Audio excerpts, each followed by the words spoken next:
Now, after the successful execution of Operation Sindoor, Prime Minister Modi's zero-tolerance team on terrorism is ready to launch a diplomatic blitz. The centre has released a list of 59 MPs cutting across party lines who will brief international partners on Operation Sindoor. This delegation includes both opposition and NDA leaders, signifying India's united stand against terrorism.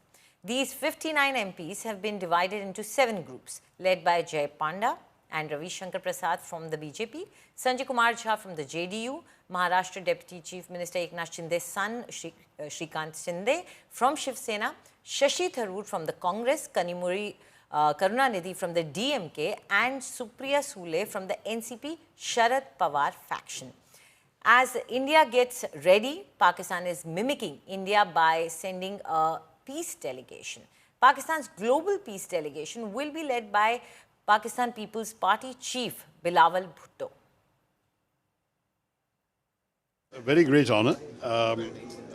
As a citizen, being called upon to serve the nation at a time of crisis is a matter of a duty for all of us. At the same time, for me, it is an honor that I've been asked to lead the delegation, and I look forward very much to playing my part. I've always said that when my services are required by the nation, I should not be found wanting, and I had no hesitation in accepting the kind invitation of the government.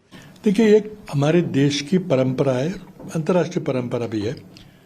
जब कोई विदेश नीति का कोई मुद्दा आता है और जैसे बहुत बड़ी भारी जैसे युद्ध जैसी स्थिति होती है, तो दुनिया को दिखाने की कोशिश की जाती है कि हमारा देश इस बारे में आपसी सभी मतभेद भुलाकर एक है। देश की पूरी राजनीतिक पार्टियां इस विषय पर एक है, ये दुनिया को दिखाने के लिए इस तरह की हर कार्रवाई की जाती है।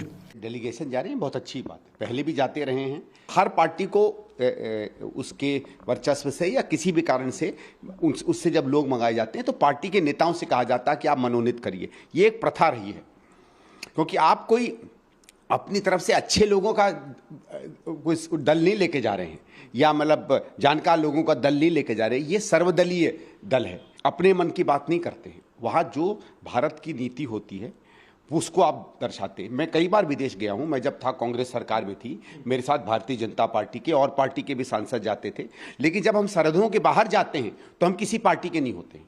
निसंदेह ये किसी पक्ष और विपक्ष का विषय नहीं है, ये भारत की अस्मिता का सवाल है, भारत के सम्मान का सवाल है।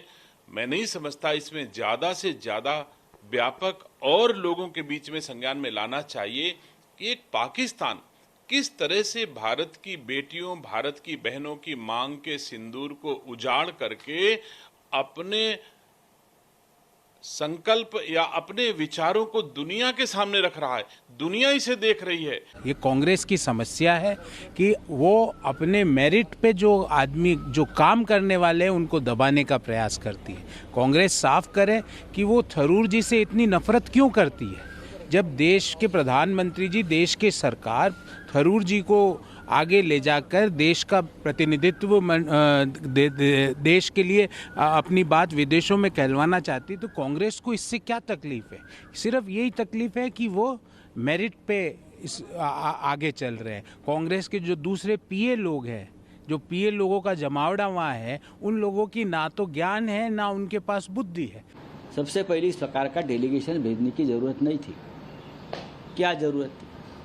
अपोजिशन ने एक मांग की थी, स्पेशल सेशन कश्मीर और ऑपरेशन सिंदूर पर, वो आप नहीं करने जा रहे। वो सेशन होने के बाद आपको भेजना चाहिए था। शिवसेना के 9 मेंबर हैं लोकसभा में, हमको किसी ने पूछा नहीं कि लोकसभा में से किसी को आप भेजना चाहते हैं क्या कर रहे हैं लोग? हाँ, ये क्या नौटंकी चल रही है? अब देखिए, इसमें ऑल पार्टी के लोगों को जो है, हम लोगों को सूचना मिली, हम लोगों के दल से भी एक प्रतिनिधि जो है वो जाएंगे, एक टीम में जाएंगे, अलग अलग टीम बन रहा है।